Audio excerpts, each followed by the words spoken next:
I want to thank our reader for the great reading today and our CSL music team for the wonderful music supporting the message. We're beginning our month of February where our theme is living in love. And today we're exploring self-love. You know, self-love is not selfish. It is foundational. It's not a reward for spiritual success.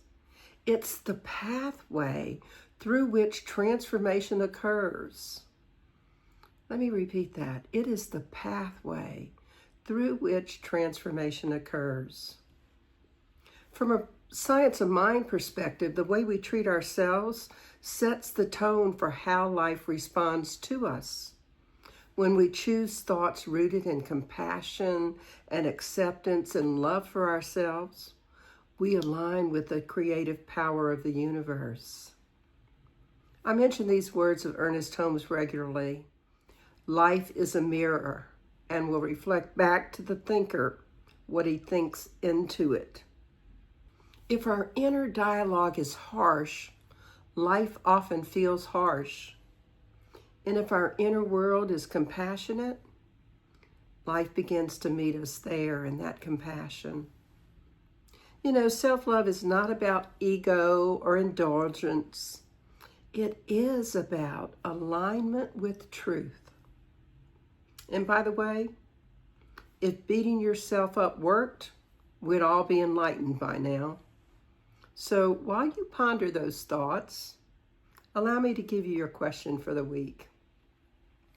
What is the one choice you might make today to become uniquely yourself, to do less and be more, and to love all of who you are, flaws and all? One more time. What is the one choice you might make today to become uniquely yourself, to do less and be more, and to love all of who you are, flaws and all? Today we're exploring self-love, which requires us to be exactly who we're meant to be, not a version of somebody else.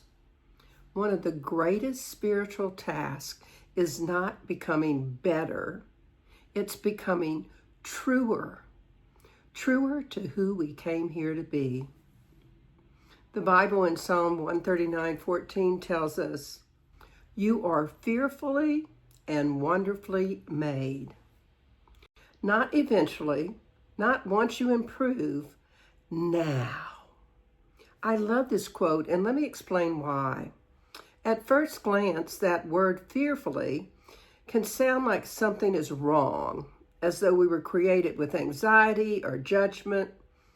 Yet, in the Hebrew, the word translated as fearfully comes from yor, which does not mean fear in any sense of being afraid or threatened. It actually means awe, reverence, deep respect, sacred wonder. So in the science of mind language, a more accurate contemporary rendering of this might be something like this: I am made with awe and wonder. Or one I like even better, I am created with sacred intention and infinite care. I am created with sacred intention and infinite care. Wow. In ancient spiritual language, fear of God was not about terror. It meant standing in profound awareness of something vast, holy, and powerful. So when the psalmist said, fearfully and wonderfully made, they are not saying, I'm created badly, cautiously, or with judgment. What they're really saying is, I am created with reverence, care, and astonishing depth. So, from a science of mind perspective, this aligns beautifully with the idea that you are not accidental, you're not generic, you're not rushed. Rather, you are created with conscious intention, infused with meaning and potential. This verse is not a call to humility through self-diminishment. It's an invitation to self-recognition. To say, I am fearfully and wonderfully made, is to say, my existence matters, which makes it a powerful affirmation of self-love, not self-judgment. Lao Tzu echoed this wisdom. When you are content to be simply yourself and don't compare or compete, everybody will respect you. Self-love begins when we stop asking, who should I be? And start asking, who am I when I stop performing? This is a great question. Who am I when I stop performing? Jonathan Parker said, the more we learn to love ourselves, the more we discover that our authenticity is our gift. You're not meant to be a copy. You are meant to be a contribution. You know, most of us spend years trying to be somebody else, only to discover later that they're already taken. So let's look at a spiritual practice that might help us be who we are. I call it the permission slip. Simply complete this sentence. I give myself permission to be. And answer it keeping these things in mind. Not better, not perfect, just true. So what do you give yourself permission to be? There was a woman who stood in front of the mirror every morning, and she listed everything she disliked about herself. One day, exhausted, she decided to try something new. She said only one sentence. Even so, I choose to love you. Nothing else changed that day, but something softened, and weeks later, she noticed she smiled more. And months later, she noticed she made braver choices. So what's the moral of that story? Her life didn't improve because she fixed herself. Her life improved because she stopped rejecting who she was. Remember, she said, even so, I choose to love you. It came from choosing self-love. Our culture rewards doing, achieving, fixing, proving, and yet Spirit operates through being. In Psalm 46:10, Jesus says, be still and know that I am God. He didn't say do more.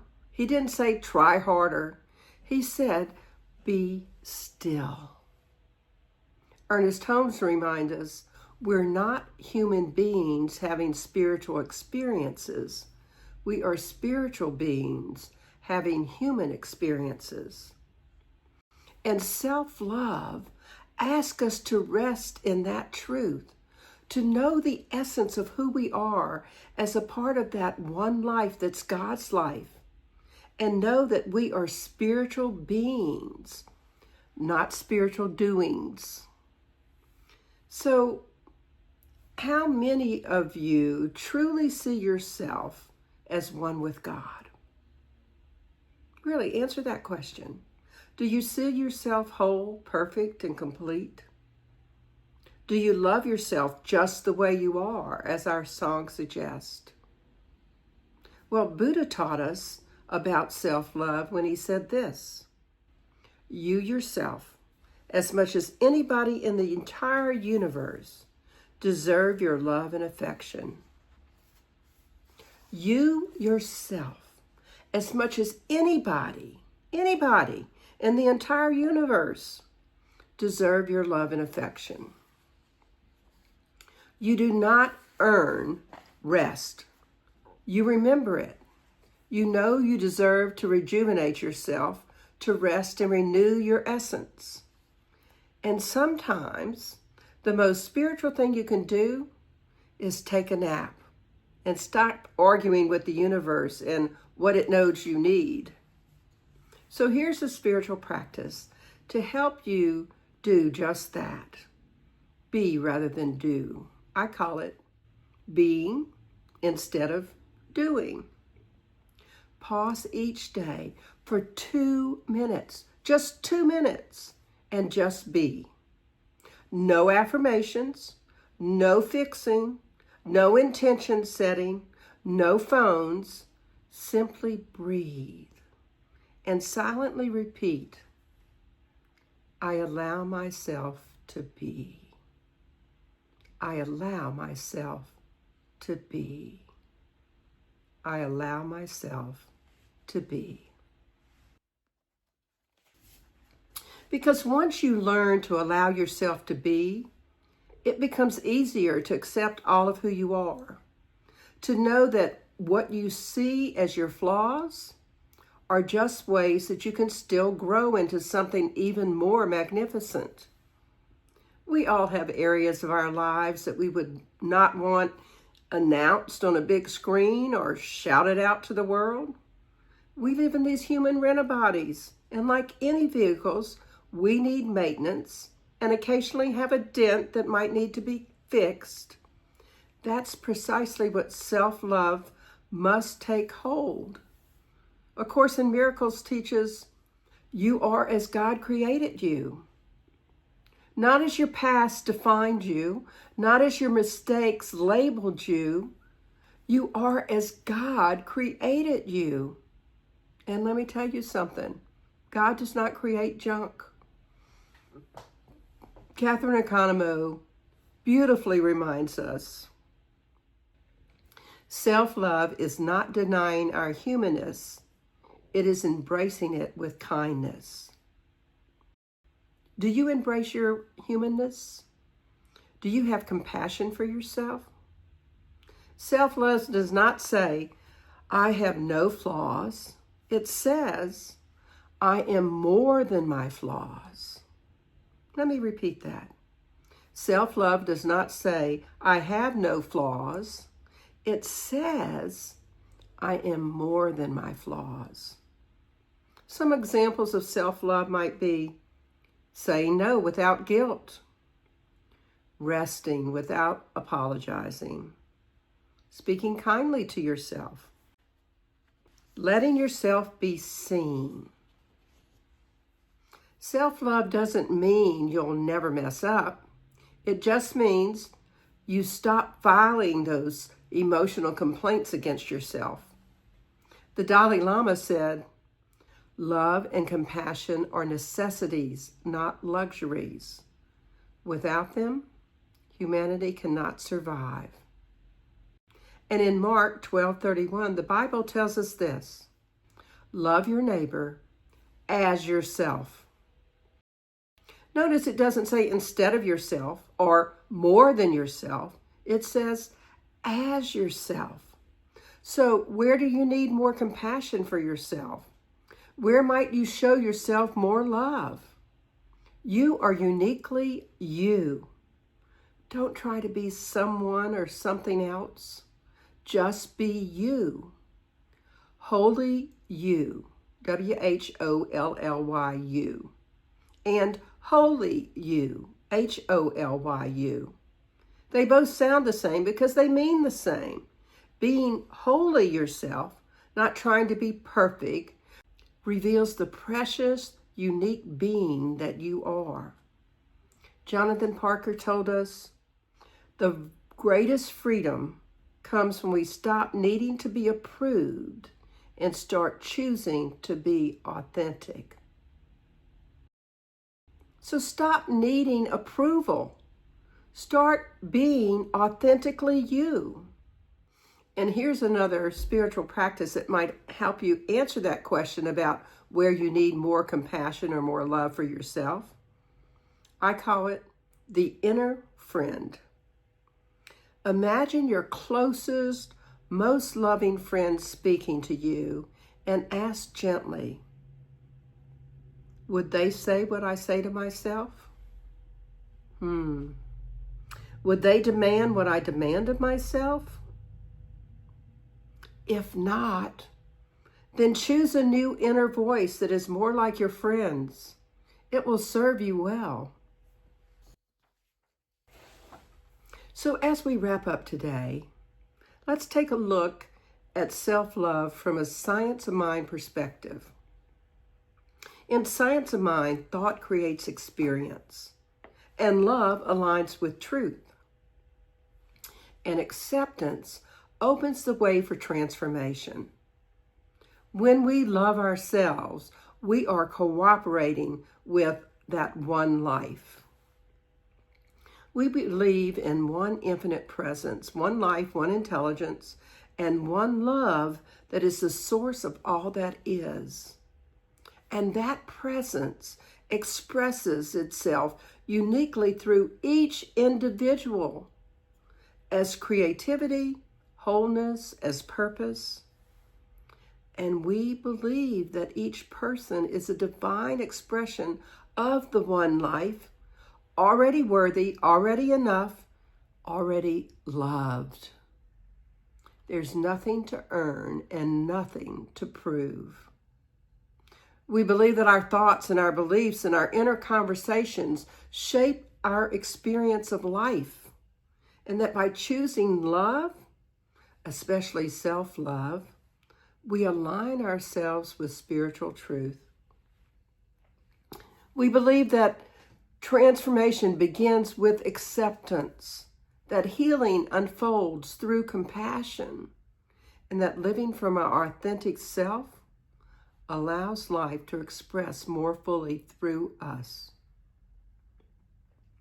And particularly important this week, we believe that as we learn to love ourselves more deeply, we naturally extend that love into the world, becoming agents of kindness and peace and possibilities. This truth is available to everyone here, right now.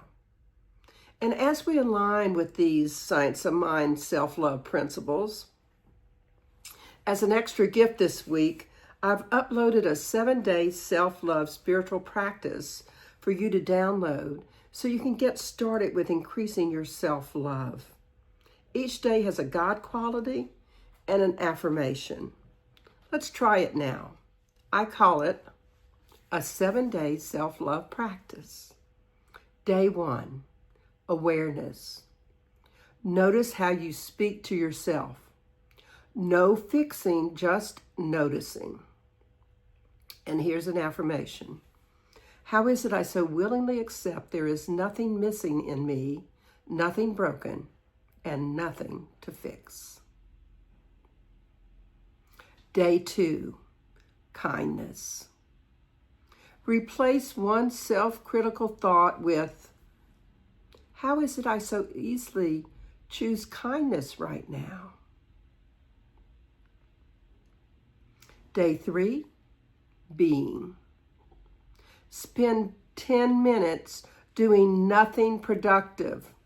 Let yourself simply be.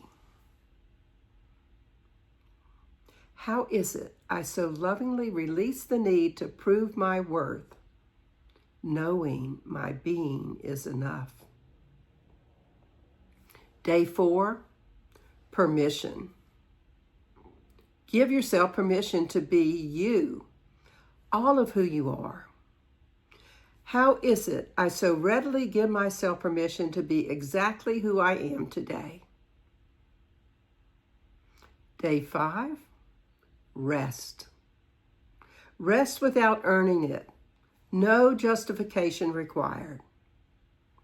How is it I so graciously choose thoughts that nurture self-love and inner peace? Day 6, authenticity. Do one small thing that reflects who you really are, not who you think you should be.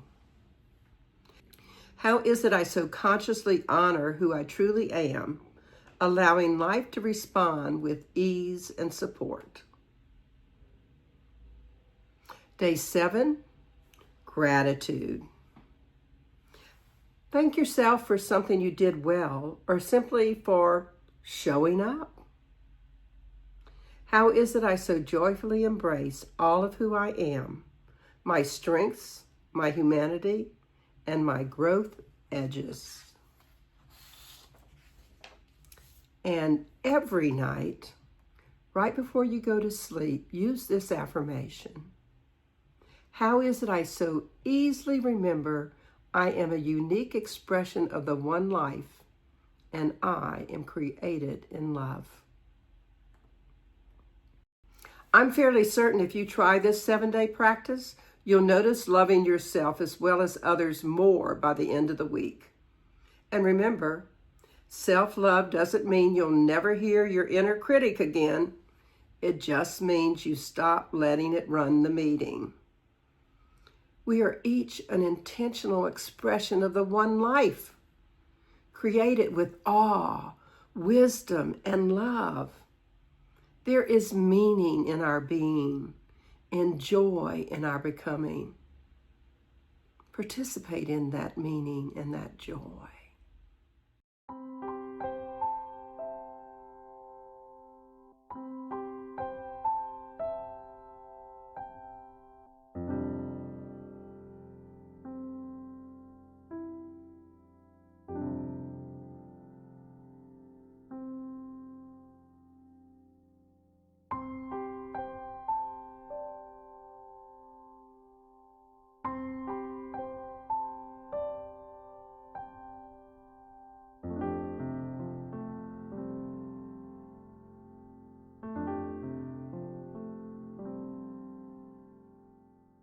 And so in summary, how might you engage in more self-love in 2026? Become uniquely yourself. You're created with awe and wonder. Give yourself permission not to be perfect, just true. Do less and be more. Know the essence of who you are and be that person. Take time to rest and just be in the silence. And love all of who you are, flaws and all. Embrace your humanness. Embrace it with compassion and kindness. And choose authenticity, not approval. Be uniquely you. And know there is meaning in your being and joy in your becoming. So here's your affirmation for the week. How is it I so willingly, energetically, and effortlessly become uniquely myself? Do less and be more, and love all of who I am, flaws and all. And your challenge for the week? Practice consciously choosing self-love, perhaps by using the 7-day self-love practice or some other one that works for you. Spend this week loving yourself, resting when you need rest, moving when you're called to, and using affirmations to remind yourself you are created with sacred intention and infinite care. And commit to using the spiritual practices to embrace self-love. I offered you some today. You might have some of your own. Let's end with prayer. We take a deep, nourishing breath. And we remember to make choices and create practices that remind us to love ourselves. So we pray, infinite presence. We know there's one infinite intelligence, one loving presence expressing it as all of life, including each of us. I am a unique, individualized expression of this presence, as is each one of us. And our worth is inherent, not conditional. We are each a sacred expression of the divine, not a mistake, not an afterthought, and not unfinished. I know each of us is created with sacred intention and infinite care. And I know that we heard something today that reminds us to make choices that support our loving ourselves and being rather than doing more. I know we release the illusion that we must earn our worth. and we accept ourselves as already worthy, living expressions of goodness. And so we can walk gently with ourselves, speak kindly to ourselves, and choose love over and over again, knowing the divine meets us exactly where we are and delights in expressing itself as each of us.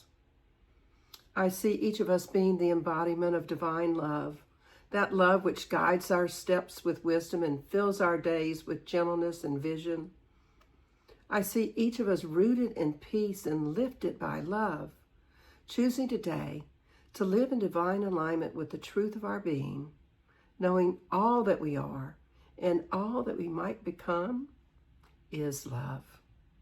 So may the tapestry of our lives continue to unfold in beauty, purpose, and love, and may we remember the awe and wonder that we are. I am so grateful for each person who chose to spend some time with us today. Grateful that we can go forth today with joy and courage and an open heart, embracing the practices that support our loving ourselves unconditionally. So it's with gratitude and joy, bliss, and blessings that I release this word into the law, knowing that it is done, it is completed, it is fulfilled. So I say amen, and I invite you to affirm it with me. And so it is. And again, I want to just thank everyone that's supporting us. We're in the process of paying for a new computer, and that will help us stay online and continue to be able to bring services. We're going to be starting a class in April, and I will have more information about that in a week or two, and I hope that you will join us for that. So thanks again for your support. Enjoy our offertory song.